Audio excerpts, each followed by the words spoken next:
தொடர்ந்து கஷ்டத்துக்கு மேல கஷ்டம், அடிக்கு மேல அடி விழுந்துகிட்டே இருக்கு. இந்த பிரச்சனைகளுக்கெல்லாம் ஒரு விடிவு காலமே பிறக்காதா? இந்த பிரச்சனைகளுக்கெல்லாம் தீர்வு தான் என்ன? இப்படி யோசிக்கிறீங்களா? அதற்கான தீர்வை தான் இப்ப நான் உங்களுக்கு கொண்டு வந்திருக்கேன். உங்களுக்கு இருக்கக்கூடிய கஷ்டங்கள் எல்லாத்துக்கும் ஒரு நல்ல தீர்வை கொடுக்கக்கூடிய சக்தி வாய்ந்த பரிகாரத்தை தான் இப்ப நாம பார்க்க போறோம். இது என்ன பரிகாரம்னு தெரிஞ்சுக்கிறதுக்கு வாங்க இந்த வீடியோல நாம தெரிஞ்சுக்கலாம். வரகி பக்தர்கள் அனைவருக்கும் வணக்கம். இது நம்ம ஆதி வரகி யூடியூப் சேனல்.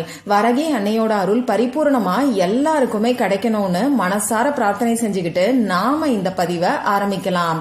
இன்னைக்கு மார்ச் மாசம் 9ஆம் தேதி சனிக்கிழமை. அது மட்டும் இல்லாம மாசி மாதத்தோட அமாவாசை. ரொம்ப ரொம்ப அதிசக்தி வாய்ந்த நாளா நமக்கு இருக்கு. இப்படிப்பட்ட சக்தி வாய்ந்த நாள்ல நீங்க தூங்க போறதுக்கு முன்னாடி தலகாணி கடியில இந்த ஒரு பொருளை வச்சு தூங்கினாலே போதும்.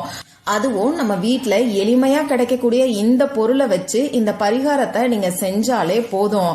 நீங்க தூங்கக்கூடிய நேரத்திலேயே உங்களுக்கு இருக்கக்கூடிய கஷ்டங்கள் எல்லாமே தீரும். நாளைக்கு விடியக்கூடிய பொழுது உங்களுக்கு சாதகமா அமையும். இது என்ன பரிகாரம், யாரெல்லாம் செய்யலாம், எந்த நேரத்துல செய்யணும்னு இப்ப நான் உங்களுக்கு சொல்றேன். இன்னைக்கு நமக்கு மாசி மாத அமாவாசை. பொதுவா அமாவாசை நாளே ரொம்ப ரொம்ப சக்தி வாய்ந்த நாளா தான் நமக்கு இருக்கு. இந்த அமாவாசை நாள்ல பாத்தீங்கன்னா இந்த பிரபஞ்சத்துல நேர்மறை ஆற்றல் அதிக அளவுல இருக்கும். அதுலயும் மாசி மாசத்துல வரக்கூடிய அமாவாசை நமக்கு இன்னமுமே விசேஷமானது. இந்த மாசி மாசத்தோட அமாவாசை பாத்தீங்கன்னா நமக்கு 2 நாள்ல வருது. முதல்ல இந்த அமாவாசை எப்ப ஆரம்பமாகுதுன்னு நான் உங்களுக்கு சொல்றேன். இன்னைக்கு சாயங்காலம் 6:01 அமாவாசை திதி நமக்கு ஆரம்பமாகுது. நாளைக்கு மத்தியானம் 3:39 வரைக்கும் நமக்கு இந்த அமாவாசை திதி இருக்கு. பொதுவா சூரிய உதயத்தின் போது எந்த திதி இருக்கோ அதை தான் அந்த நாளுக்கான திதியா நம்ம கணக்குல எடுத்துப்போம். அந்த வகையில பார்க்கும்போது மாசி மாதத்தோட அமாவாசை நாளைக்கு தான் நமக்கு வருது. இன்னைக்கே நமக்கு இந்த அமாவாசை திதி ஆரம்பமாகறனால ஒரு சில தாந்திரிக பரிகாரங்களை செய்யறதுக்கு இந்த நாள் நமக்கு சிறப்பு வாய்ந்த நாளா இருக்கு. இந்த அமாவாசை திதி பாத்தீங்கன்னா நம்ம வாழ்க்கையில இருக்கக்கூடிய கஷ்டங்களை தீர்த்து வைக்கக்கூடிய அற்புதமான நாள்னே சொல்லலாம். நமக்கு இருக்கக்கூடிய கண் திருஷ்டிகளையும் கெட்ட சக்திகளையும் வெளியில துரத்தக்கூடிய அற்புதமான நாள் தான் இந்த அமாவாசை நாள். பொதுவா ஒவ்வொரு வாரமும் வரக்கூடிய ஞாயிற்றுக்கிழமைகள்லயும் ஒவ்வொரு மாசமும் வரக்கூடிய அமாவாசை நாள்லயும் நாம கட்டாயமா நமக்கும் நம்ம வீட்டுல இருக்கிறவங்களுக்கும் திருஷ்டி சுத்தி போடணும். ஒவ்வொரு வாரமும் ஞாயிற்றுக்கிழமைகள்ல கண் திருஷ்டிய கழிக்கக்கூடிய பரிகாரங்களை பத்தி நம்ம சேனல்ல தொடர்ந்து நான் உங்களுக்கு பதிவுகளை கொடுத்துக்கிட்டு இருக்கேன். அதை செஞ்சுட்டு நிறைய பேருக்கு நல்ல ரிசல்ட் இருக்குன்னு சொல்லி எனக்கு கமெண்ட் பாக்ஸ்ல சொல்லியிருக்கீங்க. அதை கேட்கும் போது ரொம்ப ரொம்ப சந்தோஷமா இருக்கு. அந்த வகையில இந்த அமாவாசை இருக்கக்கூடிய நாள்ல நமக்கு இருக்கக்கூடிய கஷ்டங்களுக்கு காரணமா அமையக்கூடிய கெட்ட சக்திகளையும் கண் திருஷ்டிகளையும் பொறாமை பார்வையையும் நீக்கிறதுக்கு நாம என்ன செய்யணும்னு இப்ப நான் உங்களுக்கு சொல்றேன். எப்பயுமே நம்ம சேனல்ல எளிமையான பரிகாரங்களை தான் நான் உங்களுக்கு கொடுத்துக்கிட்டு இருக்கேன். அந்த வகையில எளிமையா நம்ம வீட்டுல கிடைக்கக்கூடிய பொருளை வச்சுதான் இந்த பரிகாரத்தை நாம செய்ய போறோம். இந்த வீடியோல பூஜை இல்லாத வழிபாடு இல்லாத ஒரு முறையை பத்தி தான் பார்க்க போறோம். அதனால நமக்கு எந்த விதமான கட்டுப்பாடுகளுமே கிடையாது. ஆண்கள் பெண்கள் யாரு வேணாலும் செய்யலாம். பிறப்பு தீட்டு இறப்பு தீட்டு இருக்கிறவங்களும் செய்யலாம். இன்னைக்கு நீங்க அசைவம் சாப்பிட்டு இருந்தாலும் இந்த பரிகாரத்தை செய்யலாம். சப்போஸ் இந்த வீடியோவை நீங்க லேட்டா தான் பாக்குறீங்க அப்படின்னா வேற எப்பெல்லாம் இந்த பரிகாரத்தை செய்யலாம்னு பாத்தீங்கன்னா நாளைய நாளும், அதாவது நாளைக்கு ஞாயிற்றுக்கிழமை மார்ச் மாசம் 10ஆம் தேதி நாளைய நாள் தான் நமக்கு மாசி அமாவாசை. அதனால நாளைக்கு நைட்டு கூட இந்த பரிகாரத்தை நீங்க தாராளமா செய்யலாம். ஒன்னு இன்னைக்கு நைட்டு செய்யுங்க, அப்படி இல்லைன்னா நாளைக்கு நைட்டு செய்யுங்க. இதுல இன்னைக்கு நைட்டு செய்யறது இன்னமுமே நமக்கு பெஸ்டான பலன்களை கொடுக்கும். இப்படி இந்த மாசி அமாவாசை நாளை தவற விட்டுட்டவங்க வேற எப்பெல்லாம் செய்யலாம்னு பாத்தீங்கன்னா ஒவ்வொரு மாசமும் வரக்கூடிய அமாவாசை நாள்ல இந்த பரிகாரத்தை தாராளமா நீங்க செய்யலாம். இப்போ இதுக்கு தேவையான பொருட்கள் என்னன்னு நாம பாத்திரலாம். ஏதாவது ஒரு துணி நமக்கு தேவைப்படும். எந்த கலர் துணியை வேணாலும் நீங்க எடுத்துக்கோங்க. உள்ளங்கை அளவுக்கு சதுரமா சின்ன சைஸ்ல துணி இருந்தாலே நமக்கு போதும். அடுத்ததா பாத்தீங்கன்னா நமக்கு ஒரு பூண்டு பல் தேவைப்படும். இந்த பூண்டு தாந்திரிக பரிகாரங்கள்ல ரொம்ப ரொம்ப முக்கியமானது.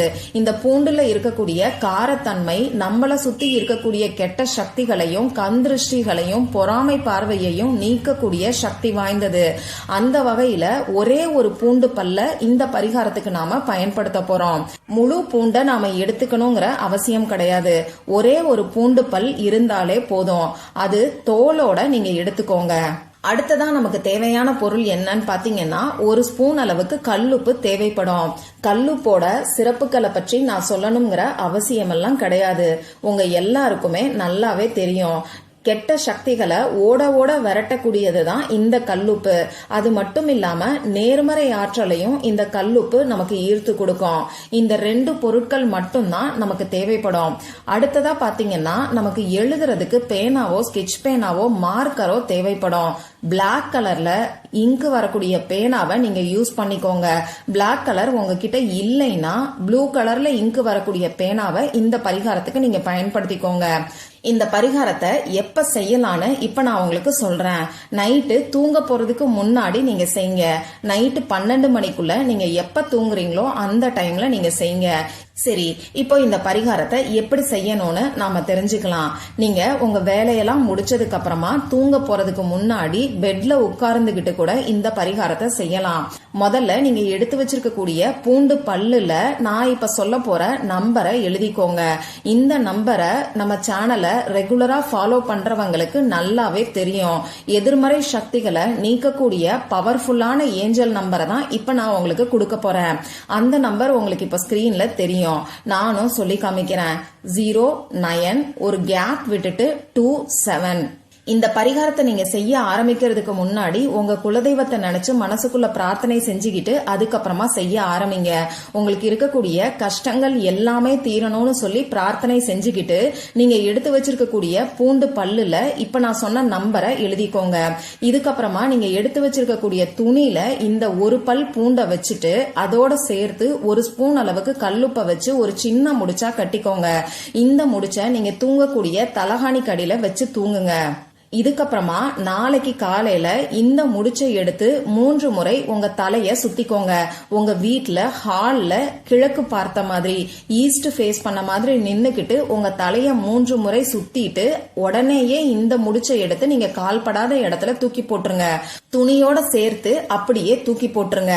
இதோட உங்க கஷ்டமெல்லாம் தீந்துருச்சுன்னு சொல்லி உங்க மனசுக்குள்ள நினைச்சுக்கிட்டு இந்த முடிச்ச கால்படாத இடத்துல தூக்கி போட்டுருங்க. தலைய சுத்தினதுக்கு அப்புறமா இந்த முடிச்ச திருப்பி உங்க வீட்டுக்குள்ள நீங்க கொண்டு வர வேண்டாம். சப்போஸ் காலையில எந்திரிச்ச உடனேயே இப்படி தலைய சுத்தினதுக்கு அப்புறம் இந்த முடிச்ச உங்களால வீட்டுக்கு வெளியில கால்படாத இடத்துல போட முடியலன்னா உங்களுடைய நிலைவாசல் கதவுக்கு வெளி பக்கத்துல ஏதாவது ஒரு கவர்ல இந்த முடிச்ச நீங்க வச்சுக்கோங்க. வெளியில டஸ்ட்பின் வச்சிருக்கீங்கன்னா அங்க கூட நீங்க வச்சுக்கலாம். கட்டாயமா உங்க வீட்டுக்குள்ள நீங்க திருப்பி எடுத்துட்டு வரக்கூடாது. உங்க வீட்ல 4 பேர் இருக்கிறீங்கன்னா 4 பேருக்கு தனித்தனியா இந்த மாதிரி முடிச்ச நீங்க தயார் பண்ணி வச்சுக்கிட்டு 4 பேரும் காலையில எந்திரிச்ச உடனேயே உங்களுக்கு நீங்களே உங்க தலைய சுத்திட்டு இந்த முடிச்ச தூக்கி போடுங்க. முழு நம்பிக்கையோட ட்ரை பண்ணி பாருங்க. இன்னைக்கு நைட்டு அமாவாசை நேரத்துல இந்த பரிகாரத்தை நாம செய்யறோம். அது மட்டும் இல்லாம நாளைக்கு காலையிலயுமே நமக்கு அமாவாசை இருக்கு. இப்படி அமாவாசை நேரத்துல இந்த பரிகாரத்தை நீங்க செய்யும் போது நிச்சயமா உங்களுக்கு இருக்கக்கூடிய கஷ்டங்களுக்கு காரணமா அமையக்கூடிய பொறாமை பார்வையும் கண் திருஷ்டிகளும் பில்லி சூனியம் ஏவல் இந்த மாதிரியான கெட்ட சக்திகளும் உங்களை விட்டு தலை தெறிக்க ஓடும். ட்ரை பண்ணி பார்த்துட்டு மறக்காம எனக்கு ரிசல்ட்டை ஷேர் பண்ணுங்க. இந்த பதிவுல உங்களுக்கு ஏதாவது சந்தேகம் இருந்துச்சுன்னா எனக்கு கமெண்ட் பாக்ஸ்ல கேளுங்க. அதை நான் உங்களுக்கு உடனே தெளிவுபடுத்துறேன். இந்த பதிவு உங்களுக்கு பிடிச்சிருந்தா லைக் பண்ணிட்டு உங்க ஃப்ரெண்ட்ஸ் அண்ட் ஃபேமிலி கூட ஷேர் பண்ணுங்க. இந்த மாதிரி அந்தந்த நாளுக்கும் நேரத்துக்கும் திதிக்கும் உரிய வழிபாடுகளையும் பரிகாரங்களையும் நீங்க மிஸ் பண்ணாம தெரிஞ்சுக்கிறதுக்கு நம்ம சேனலை மறக்காம சப்ஸ்கிரைப் பண்ணிட்டு பக்கத்துல இருக்கக்கூடிய பெல் ஐகானையும் பிரஸ் பண்ணிக்கோங்க. மற்றும் ஒரு பயனுள்ள பதிவுல நாம சந்திக்கலாம். நன்றி.